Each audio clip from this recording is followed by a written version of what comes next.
Hey, it's Icarice, and I'm here to tell you about Hotcast for Podcasting. We are a podcasting studio located in Las Vegas, Nevada, in the Hot 702.5 FM studios. You can book online at hot7025fm.com. Just click on Hotcast. You can book and find your times right there. Thank you for booking with Hotcast for Podcasting.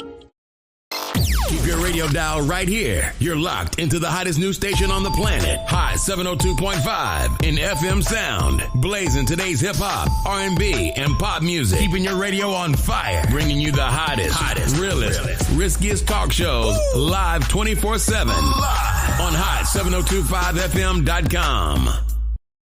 Tune in now on hot7025fm.com. What's up?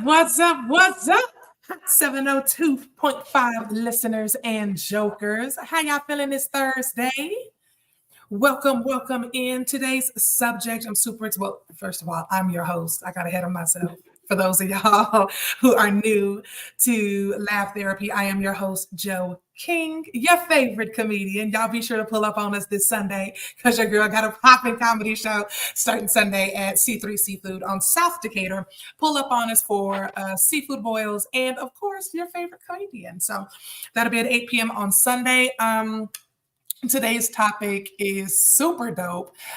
My beautiful co-host picked it. JD, aka Sunshine, was good. We actually, if y'all are watching us instead of listening, as you can see, we are. I was just getting ready to say shooting from home, so y'all might hear a random bark every now and then because our dog is trying to figure out while we're talking in two different rooms. So shout out to y'all. We are living life over here. But today's topic I thought was pretty interesting. Jess walked in the room today and asked me if I shoot the messenger, and I was like. She was like, yeah, do you think the messenger matters? And we had a difference of opinion. So now y'all are going to get to, see whose perspective you guys align with most, I guess. We want to pick y'all's brains. We thought it was a pretty cool topic. Just before we get started, though, I agree with you. I was just giving a different perspective. Are you just playing devil's advocate for the heck of it? Yeah. Okay, so I was pulling up the question. Sorry. The first question I have for you, and this is the overall overview of what we're going to talk about today, guys. Does the messenger matter when you're delivering a message? Does the messenger matter when you're delivering a message? Is the question, because I was talking to TikTok too. Messenger is shot. Icarice said, messenger is shot. I say yes. I say no matter how the word no matter how the question is phrased, the messenger always matters. Otherwise, why would you choose to pick that person to even deliver your message? Why didn't you say it yourself? There's a reason you picked that person to deliver your message. Or there's a reason you did it and why they get shot when they go and deliver it. So I feel like it always matters. But I think E said that for a reason, because sometimes the messenger does get shot, though, right? I agree. Sometimes the messenger does get shot. The messenger doesn't mean that they want the person that should have delivered it. Sometimes the messenger be catching strays, and they just delivering the message. That's true. But pick better deliverers. Sometimes I don't even think it matters the deliverer, right? As far as when we're getting out a message, if it's a message that's going make people feel seen in today's society, they getting shot, right? It doesn't matter who delivered the message. Sometimes, I guess, I don't know. I feel like my brain just doesn't work that way. I always feel like if you picked the right person to deliver the message, that the thing that makes the messenger the best is the fact that they can communicate with different types of people from different backgrounds. But you're a logical, level-headed person as well. Yeah, that's true. I wouldn't pick somebody that I didn't think could deliver my message better than me to deliver it. I would just go and deliver my message. No, that's not what I'm saying. I'm saying as a society, most people aren't logical and level-headed like you to just hear the message. That's true. and have some, and that's why the messenger gets yaka yaka yaka, because they feel seen, they feel hit, and that's why the messenger gets shot in a lot of these messages that are being sent out today. I'm a straight to the source kind of girl. So the messenger usually will survive. I'm going straight to the source to make sure that they said what you just said they said, because if not, then I'm coming back to not the messenger but the liar. And we gonna handle that. But it's different types of messages, right? So like Shaky just said, it's different types of messages that are being delivered. And I think all context matters when we're talking about certain things. Now, does the actual delivery matter when you're delivering a message? Yes, I think the delivery and the deliverer are the most important parts of the message. Otherwise, the person's not going to receive it. I don't know. I think how the message is delivered doesn't matter as much to me. I guess that's because I'm a fire sign and I deliver messages pretty harshly sometimes. Yeah, but to people that you care about. I don't feel like people that, like, if just a random stranger came up to you as a fire sign and was like, you got a fucking attitude, bitch. Like, if they just came up to you and like something like that, you'd be like, you don't even know me. But if like your sister or somebody came up to you and was like, what is your problem? You got a fucking attitude or whatever, you would take it more personal because she knows you. She knows you. So the person that message is coming from hits differently, because whether you have an attitude or not, you don't care if you had one for the first person, bitch. Well, who are you? You know, like, I don't care if you feel like I got an attitude. Why are you talking to me? But with your family, somebody that you care about, if they're the person telling you, hey, you got an attitude, you kind of got to check yourself a little bit. Like, wait, did I have an attitude? I didn't have an attitude, but you also care. So I still feel like the person delivering it matters in that context. Like, if you flip it. How do you feel about Charleston White? Let me ask you that. That's that skinny black man that always got the hat on and got an attitude with everybody. He got an attitude, but he be saying some shit. Yeah. Or even, okay. What about Lil Duval? What about him? How do you feel like he delivers messages? I feel like he delivers messages sometimes very harshly, but people still accept his delivery. Right? His people still accept his delivery. Because Lil Duval ain't never said nothing that offended me. He ain't never said nothing that was even important enough for me to like double take. He be saying some wild shit. But he does. Saying some wild shit. He does. But his opinions have never held enough weight for him to be considered a messenger to me. Because I don't care what he has to say. Oh, and I know that sounds all the time. Right, but not to me. I'm not his audience. And that's why the messenger matters. Because no matter what he's saying, I'm not listening. Because I'm not receiving the message from Lil Duval. I'm not looking that man up. I don't care to hear it. Okay. But if Maya Angelou or if Jill Scott or if Erykah Badu says something, I'm their audience. So I'm listening, whether what they said was bullshit or not. That's just being real. The messenger matters. Hold on. Okay. So like, maybe that's just sayings you use. So like with Jocelyn, why is you here? Exactly. Why is you here? Exactly. The messenger matters, because we would like, I feel like there would be an entire uproar in the entire fucking world if somebody like Kelly Rowland said that. We'd be like, who pissed off Kelly? Like, what? She does, she's very uplifting. She got an attitude with somebody once. And exactly, all hell broke loose. So now we'd be like, what y'all do to Kelly? But the person who said it, Jocelyn, fight people because it's fucking Tuesday. So it was just funny. It's just that's part of who she is. Okay. How does timing affect the message being delivered? And do you have an example? I don't think timing affects the message being delivered. I think timing affects the message being received. In my opinion, because you can say the exact same thing today that you're going to say to me next week. And it just depends on the mood that I was in when you said it. So I think as far as timing is concerned, it matters more on the person who's receiving the message than it does the person who's sending it. I would agree. Do you have an example? Off the top of my head. No, I can't think of one off the top of my head. You give an example and maybe I'll think of one.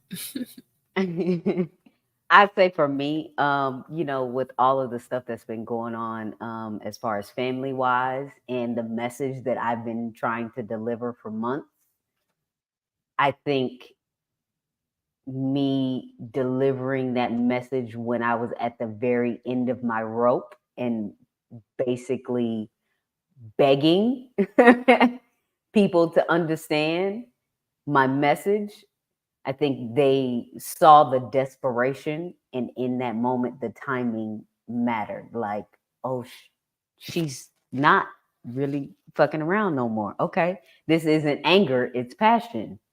She's very passionate about this, and now we need to listen. We need to change. We need to do better. Okay. With that example, I would probably say timing with how my family operates now. Because now we can laugh at a lot of the stories of, we probably should have known I was autistic, right? Like we probably should have known I was ADHD, because we can talk about all of the things that I did or that I said or that they noticed about me. And in hindsight, I'm grateful that my family created that circle around me to let me know that I was loved. However, they just adjusted to my weirdness. They didn't teach me how to, I guess, fix it myself. So I was outside expecting everybody else to just accept as well. And that wasn't the case. So when I was hit with that rejection and I started masking, they were like, oh, she's learning. And in reality, I was just traumatized into this freaking shell, of like, oh, it hurts my feelings, when I go out and I show people who I am and I have these tics or I have these different ways of thinking, and it's met with rejection. Me trying to explain that back then came across just very irritable, and it came across like I was lonely, and that wasn't the case, because I didn't fuck with people like that. Like I was like, I don't want more people. Like that's not it. They're like, oh, she just needs more hugs. No, don't touch me. Like, no, you're misunderstanding what I asked you for. Forget the whole thing, right? And I just like myself in my room, right? Don't touch me. Nobody needs to touch me. I don't understand.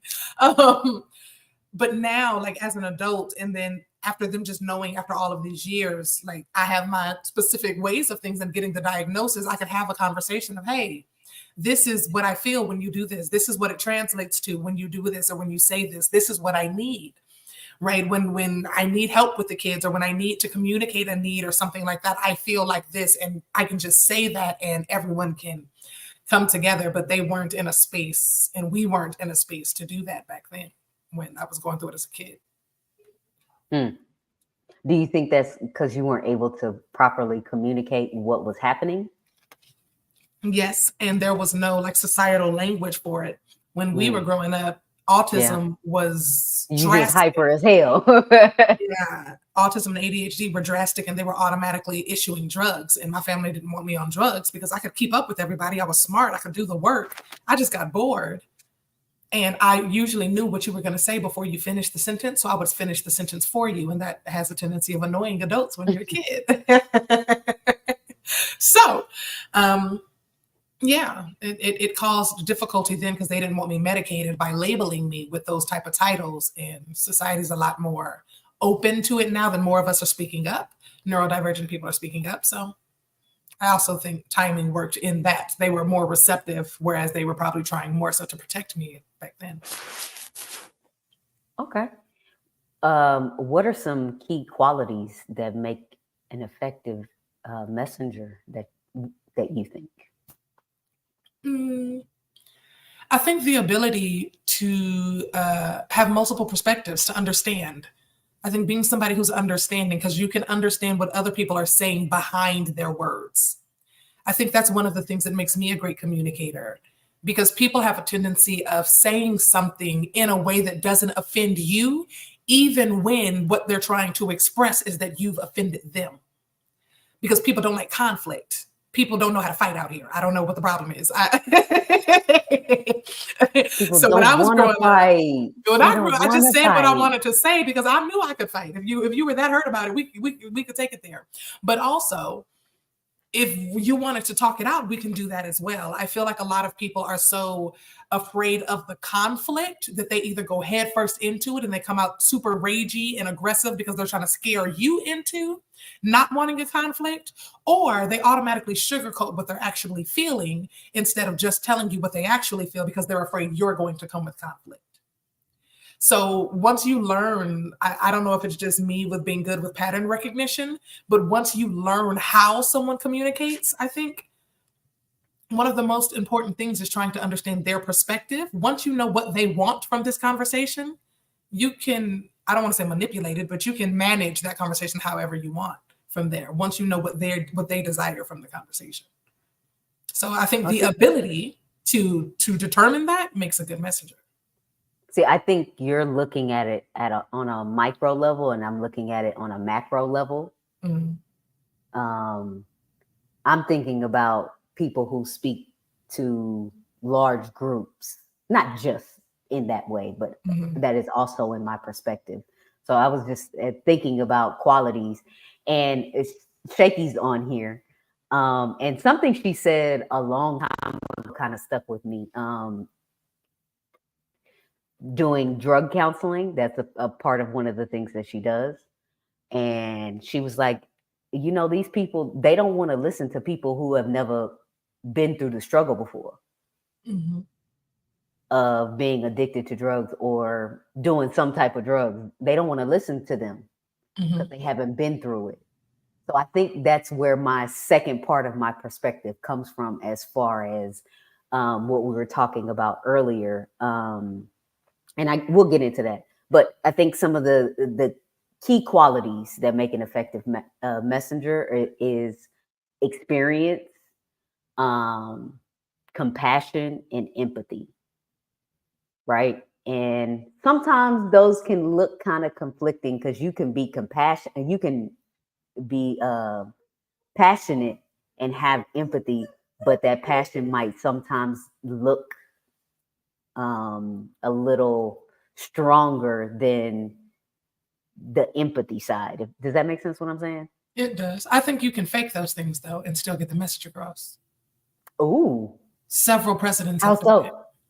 I think you can appeal to, like I just said, one of the main things for me is knowing how to, and I hate using the word manipulate, but knowing how to recognize someone's heartstrings. Yes, what it is that you desire. So whether your emotion is angry, whether you're sad, whether you're broke, whether you're super happy, whether you're gung-ho about your country, it's easy to ignite you and get you to do what I need you to do if you feel like we're on the same page there. So first I need to understand what your heartstring is. First I need to understand what it is you desire from this conversation. Why are you here?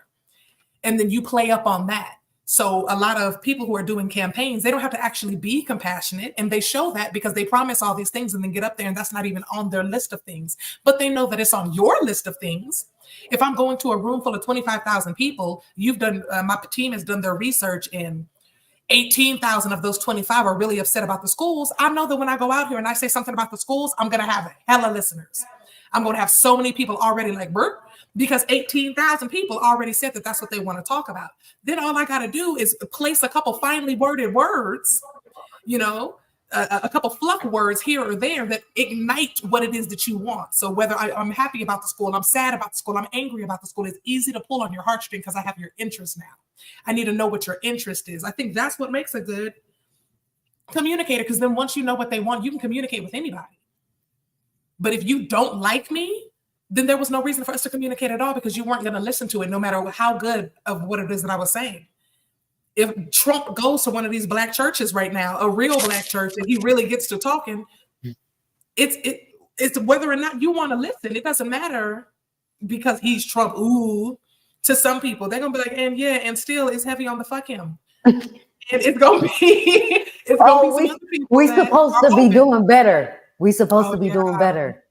Sorry, we're supposed to be clean for our show now. I got to clean it up. Yeah, we supposed to be cleaning it up. I'm working on it. But yeah, I feel like that's that's being able to communicate, being able to understand what they want is one of the biggest things. But also that's why I feel that the messenger matters, because sometimes Just because you're you, it doesn't matter. You saying their heart matters. I'm saying your discernment matters, and the receptors, the people who are receiving, matter to the message. Okay. Yeah. When does a message become pandering?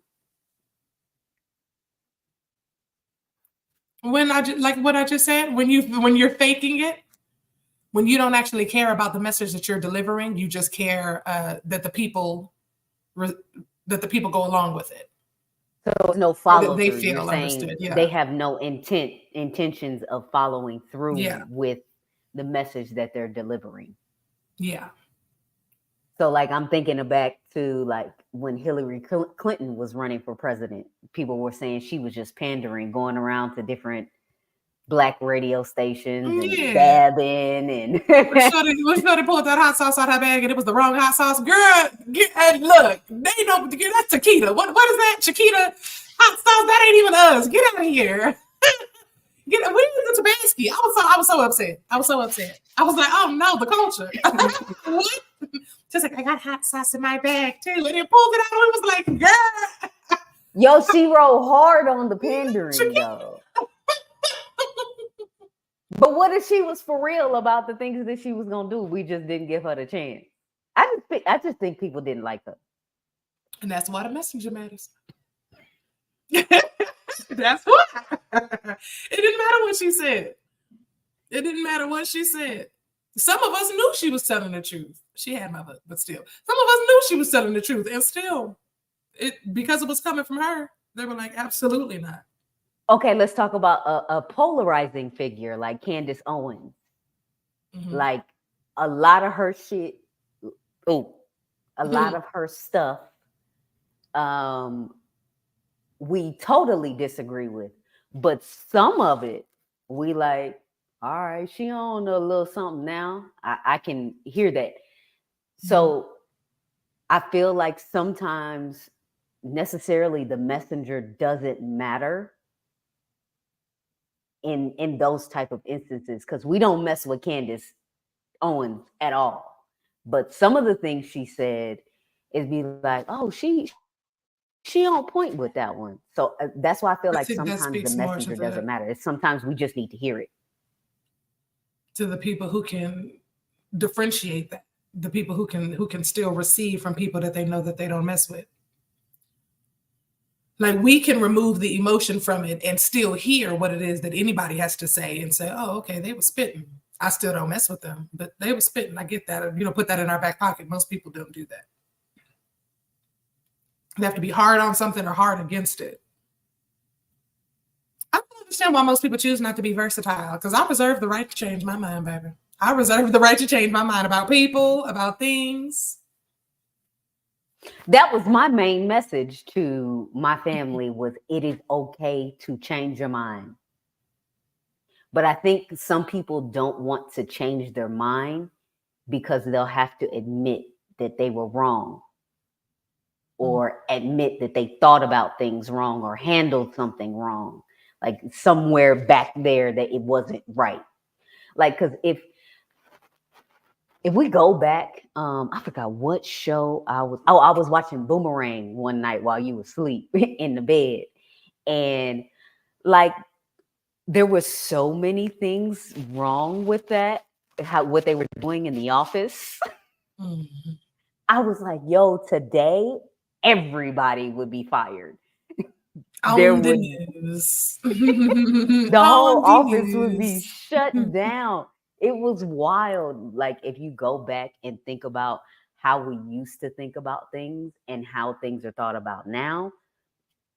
And so I think that a lot of people don't want to think like, damn, we used to do some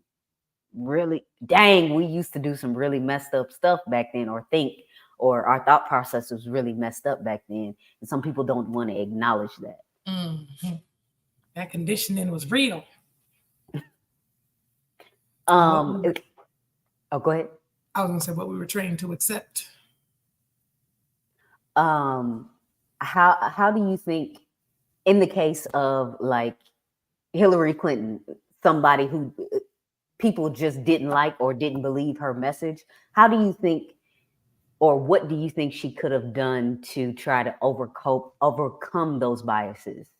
And I think she could have get been people to herself. believe in her. I think she could have been herself and been more authentic, and she would have called the people who were looking for authenticity to her, the same way Obama did. They tried to like kind of curve Obama a little bit, and he stayed true to who he was as far as the way that he spoke and what he spoke about. And he was able to see what it is that we wanted and motivate that a change was coming. We will see change, and that's what he ran on. So I feel like if she would have been more authentic and it wouldn't have come across as pandering, we could have accepted that. Like, we ain't never seen Hillary Clinton just walk into a barbecue joint full of Black people and just hang out. Bill, yeah, but Hillary, no. Like, what? Bill will smoke a blunt with you. Yeah, like Bill will roll up a cigar. Bill will roll up a cigar and smoke with you or hang out. We ain't never seen Hillary even when Bill was doing that. He had that other lady on his arm. So no other lady. So no, it's not that she's impossible of changing. Like I said, I reserve the right to change my mind. She could have changed, and that could be who she is now. But we didn't see enough of that before she decided to run. So of course it's going to automatically look like you're fronting for the camera. We ain't seen you do that for the gram. Yeah, Bill rolling up in the car. He said Bill rolling up. Bill will pull up is what I mean. Like, you can see Bill and say, oh, he went to an NBA game. Oh, he went to a something. You don't picture Hillary Clinton actually being amongst the people. She's always given to us. So for you to come out and, I think part of it has to do with how she dressed.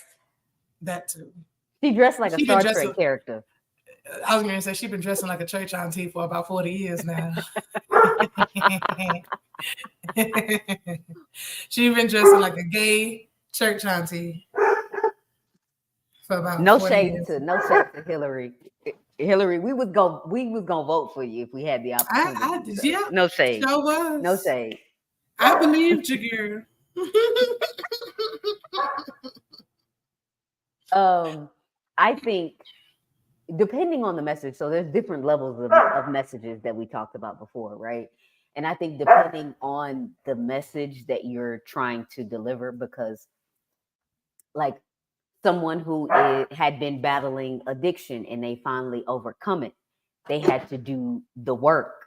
So, their family is already going to have that preconceived notion of them, like, oh, they're going to go back because they've done this before. I think it's everybody just about hide your purses.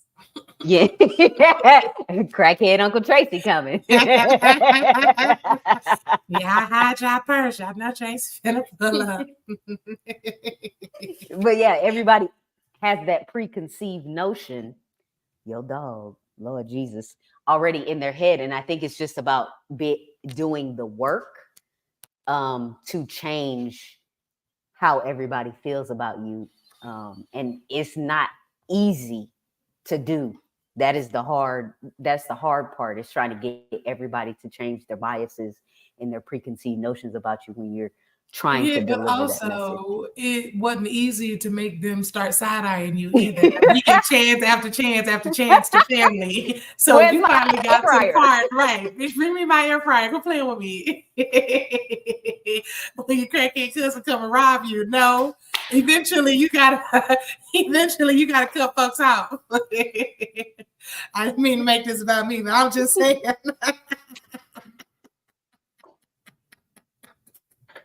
It ain't that easy to just cut off family and be like, nah, I ain't effing with that cousin no more. Like, no, you did it. So you got to eat that. You didn't steal one time and your cousins cut you off. You've been stealing for 14 years.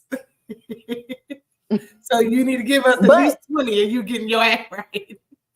But those cousins can still deliver a message, right? So if you decide to go in the drug just game, not to my house. If you decide to go in the drug game, they would know how to cut it.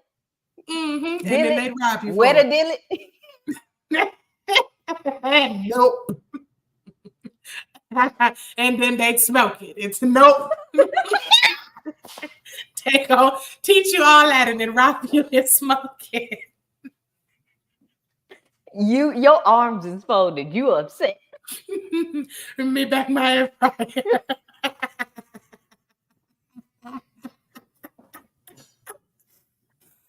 Oh, I know the listeners is confused right now. I'm sure someone put it together. You want to give them some background? We got some time. I said, I can't be the only one with crackhead cousins. I know I'm not. I know I'm not. I told somebody the other day, I said, we had the same childhood. She's like, nah. I was like, nah, y'all lying. I'm convinced. Y'all said we had the same childhood. I'm going to tell my story. Oh, snap. Did I have any crackhead cousins? No. I had drunkards. You know they was on, okay. I was going to say, you didn't know they was on the stuff then. You just thought they were lively. In all honesty, I was probably the liveliest person growing up in the family, aka Sunshine. So I grew up thinking my Uncle Tracy came to visit us from jail. That's how much he went. I thought he just lived there and he would come and visit us every few years. That's so wild. That's so wild. He came to visit. Yeah. They let him out of jail this weekend. Right. I was like, that was his house. That's where my Uncle Tracy lived over there, over the big fence. Over the barbed wire, over the hill, over there. My Uncle Tracy's house. Hey, but you accepted that message from Uncle Tracy. I did. I ain't lost a fight yet. I did. My person uncle taught me how to fight, y'all. I've been beating heads in ever since. Woo! Anywho, yeah, I received a couple messages from some crackheads, and they were great messages. I still wait. You got to give me one message that you received from a crackhead. I got to hear this. The joke when I say black don't crack unless you smoke it. I got that from a crackhead on the west side in Texas. She just randomly shouted it as I walked out of the corner store. It's true though. It was true, and I kept it. I didn't know I was going to use it for comedy one day, but she did just yell it. And at the time, I didn't get it, and I chuckled when I got in my car because I was walking past her, but she scared the hell out of me because she just randomly yelled it while I was walking past her. Like, no crack, let's just go. Oh, okay. And I walked to my car. Hey, I think I grew up around some crackheads. We had skate. So, I used to go play basketball at the park down the street, and Skate would be out there. The reason why we call him Skate is because he had on one skate. Mm. And sometimes he would have on one boxing glove too. Mm. But Skate was a good dude though. There's some good ones out there. A little gone. Loose in the brain. And he would play basketball in this one skate. And we'd be like, nah, Skate, that's a travel dog. You can't roll on your skate halfway down the lane, my nigga. You can't do that. But then after I saw him directing traffic at my church, I was like, Skate, I mess with you, dog. I mess with you. You and Skate be everywhere in the city. You can see Skate over here, over there, and he just be with that one skate, dog. With sometimes one super strong calf. Right leg strong as hell.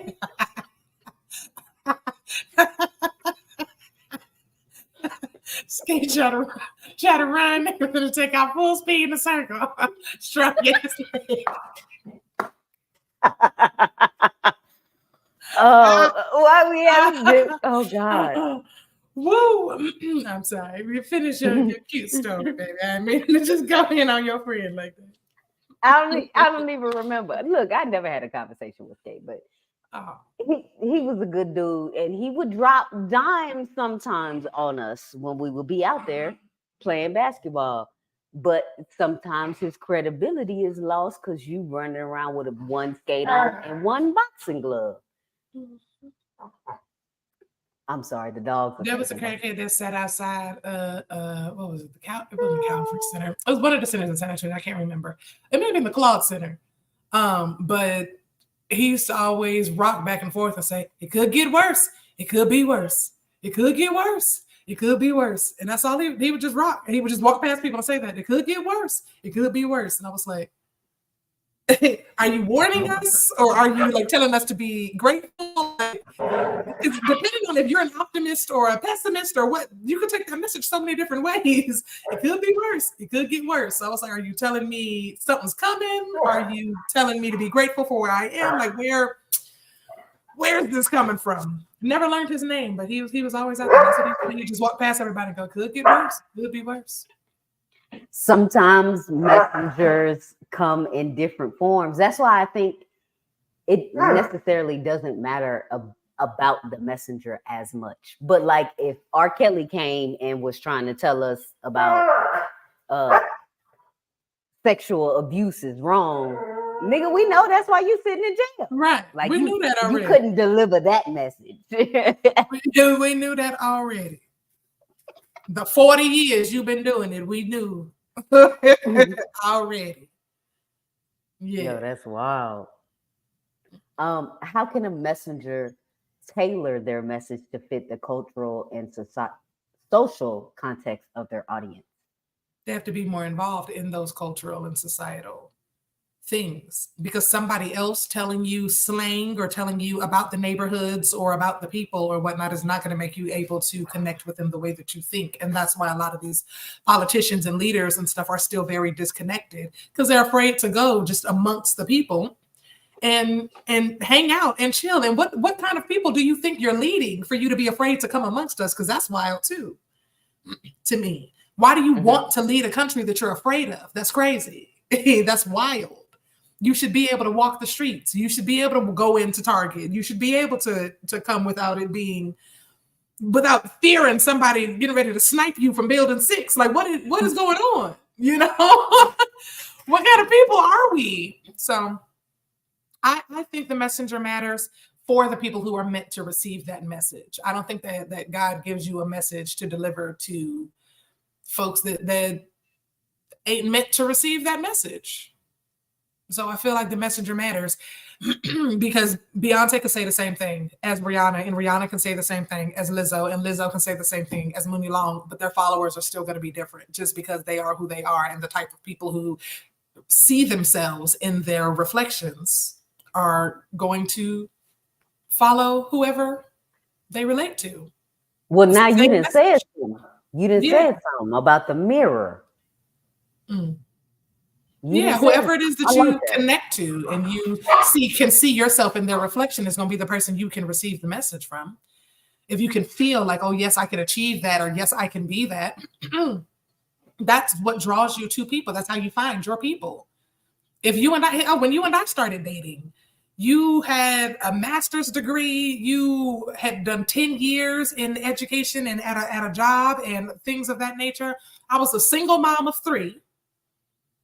And we didn't have that in common, but there was something in me. It had to be something in me that you saw and said, I think that's amazing. And there's something in there that I want to either do or see or be able to say or be able to learn or be able to something. You have to be able to see yourself in your tribe, in your people. So I think that's why the messenger matters, because they're going to attract their tribe, their people. Sorry. Go ahead. I was gonna say that's another reason why I be side-eyeing a lot of politicians, because you don't write your own speeches. Do they look over them and like edit them at all, or they just take the paper and go? I'm sure some of them do, but you can tell the ones who literally just memorized it, because it's like, ooh, because even it just doesn't feel genuine. There should have been a breath there. Like just looking at it, I'm like, you could have done some dramatic pauses, and there's something that would have made this actually feel heartfelt. Did you actually feel the words when you memorized them? Or did you just look at them, memorize them, and go, oh, this will ignite the people? Because it's not. We can see you, sir or ma'am. We can feel you. We can also read the vibration, just like you're reading that paper. You're not speaking to us. You're speaking at us.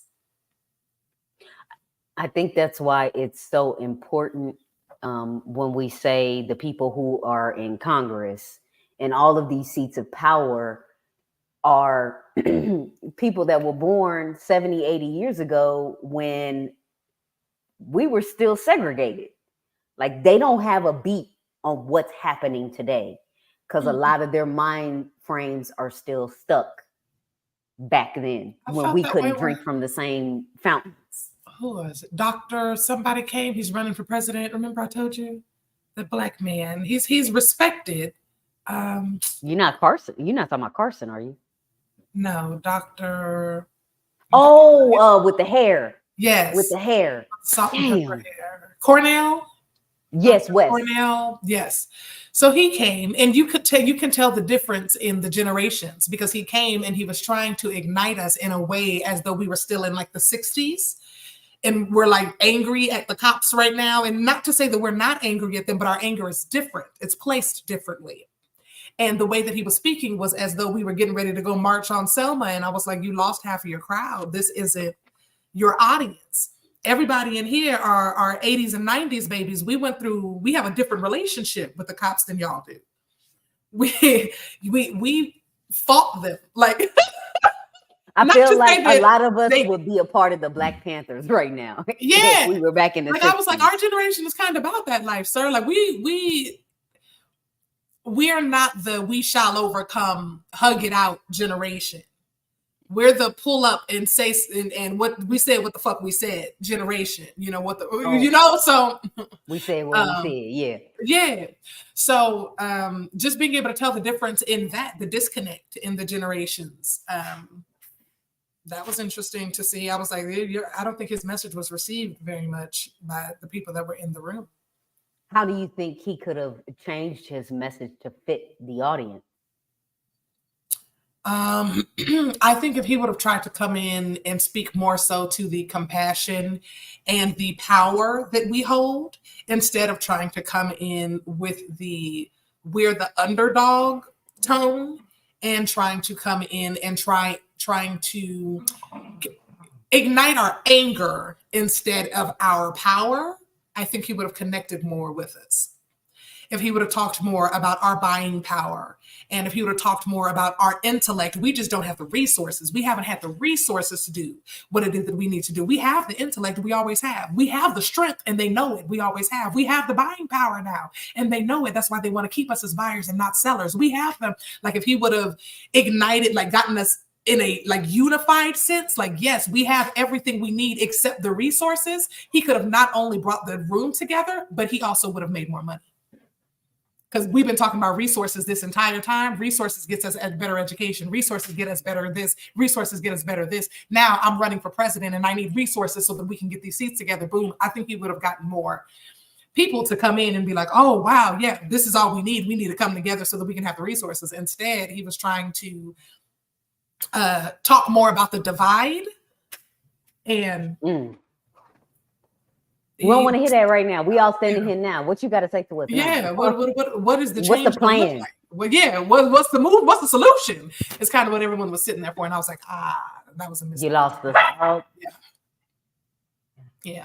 There was a question I wanted to ask. Oh, where has been the most unexpected message come from with you or to you?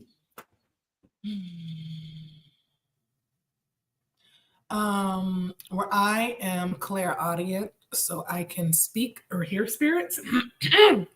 That's usually a unexpected thing, because I'll either be sleeping or I'll be in someone's house, and then it's hard to explain, because if they're not spiritual, if they're not spiritually aware, to them, they just like, girl, you're hearing voices, kind of thing. And I'm just like, so you don't know who you can say those things to. But outside of that, I'd also say a lot of my like wild spiritual messages will come from my kids. I was thinking that myself. I was like, the kids have delivered some messages. Yeah, they will drop some gems. Yeah. I won't say the most unexpected messages have come from me, but things that I didn't know I needed to hear have come from Nee. And Nee is Joe's aunt. Amazing woman. We'll probably have her on the show here sometime soon. But I think she has given me some messages that I didn't need to hear. And I just think that was from her brilliance, or from her getting messages from somebody else that I needed to hear something specifically. And it's been stuff that I've passed on to my family as well. So I think those types of messages, those unexpected messages, are pretty cool. Yeah. Aunt Carmen's good for dropping some gems too. If you ever just need like a good. Look, every time I talk to your Aunt Carmen, tears is coming. But they good tears. They good tears. She always speaks so much like honestly, if she ran for president, mayor, governor, anything, I'm voting for her. I would follow your Aunt Carmen to the mountaintop. And she has been on the show, guys. If you haven't checked out that episode, y'all gotta go back. First guest. Yes. In that first 2 months or so? I think it was in the first 3 months.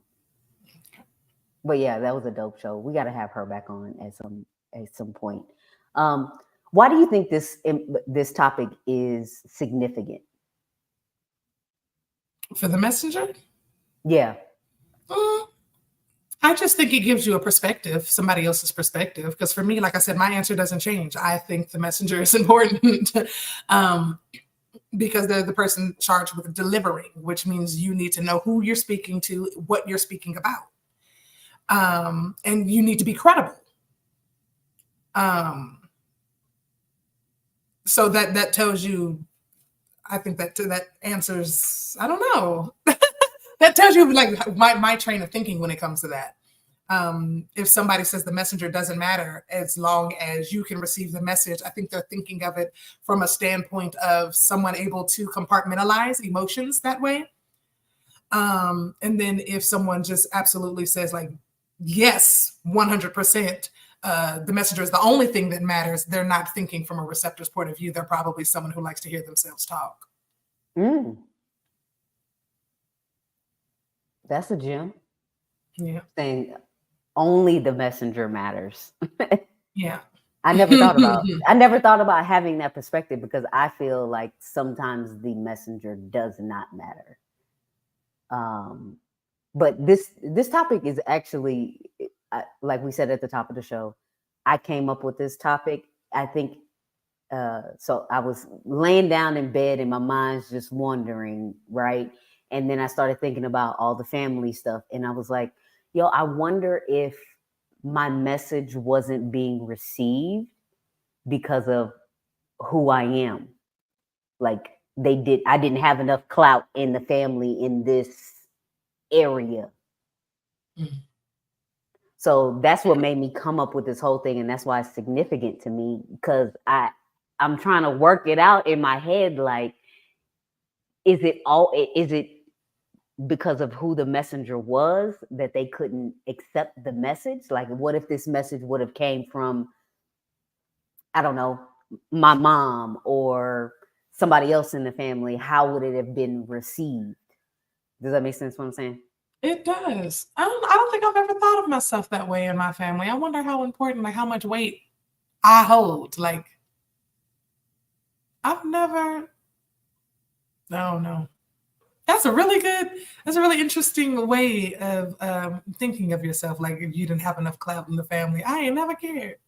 That's for me, it was the fact of how much headbanging it took to get the message across. Well, that's not true. Like I never cared on this side, but also I think I never cared on this side because they overcompensated. My mom's side of the family surrounded me with so much and told me I could be whatever because my dad's side wasn't active. Mm-hmm. So I did question like if I'm important or anything on one side of the family, but I didn't care because I was more than important enough on this side. So, well, the way I thought about it for me in particular was, okay, I'm gay. I just moved away on a whim, not a whim, but at the drop of a dime. I am on a spiritual journey that might not be aligned with their faith in totaltality. Well, your family was like, who is that girl? I haven't totally figured it out. So. That witch and moved across the country. Pops mentioned that last night when I was on the phone with him. Started dating a witch and moved across the country. Hey, is she the happiest she's ever been? Y'all better. Y'all, we are so excited. Can we talk about Make what announcement? I don't know what you're going to say. Not an announcement, but can we talk about 88.1 on here? Is that a no? I don't know. We should probably ask. I don't know. I don't know how that works. We promote Black radio, and it's Black radio, and we Black radio. Listen to Hot 702.5 FM, and also I can catch us at 88.1. I don't know. We're gonna have to ask. I don't know what the culture is. But I was be just able to hear thinking, us everywhere now. yeah, everywhere, literally. We're gonna be on your TVs, on your radios, on your internet radios, on your social media. I'm gonna be on your stages, your comedy stages. Yeah, we everywhere. Y'all gonna be able to catch us everywhere. But no, I was just thinking about all those different things that might harm my credibility as a messenger in their eyes. So that's what made me think about this whole thing in totality. I was like, is that why it took so long for them to see my perspective? Because I've lost credibility in their eyes. And it's all about perspective, right? Because I haven't lost credibility in some people's eyes, but the people that I was trying to get through to. Why the messenger matters. So should I not have been the messenger? I don't think anybody else could have done it. I was like, I don't think you were supposed to be the lead messenger. It was supposed to be a group of y'all, and you was just sick of people's shit. That's what happened. And so it started off as like, we feel this way. And then when they started coming for everybody and they were like, okay, fine. You were like, nah, ain't another thing. So that's what happened. No lie. That's kind of exactly. You were like, they don't want to hear it. It's fine. Okay. And you were like, because you're going to hear it today. So I was like, it's about time, bro.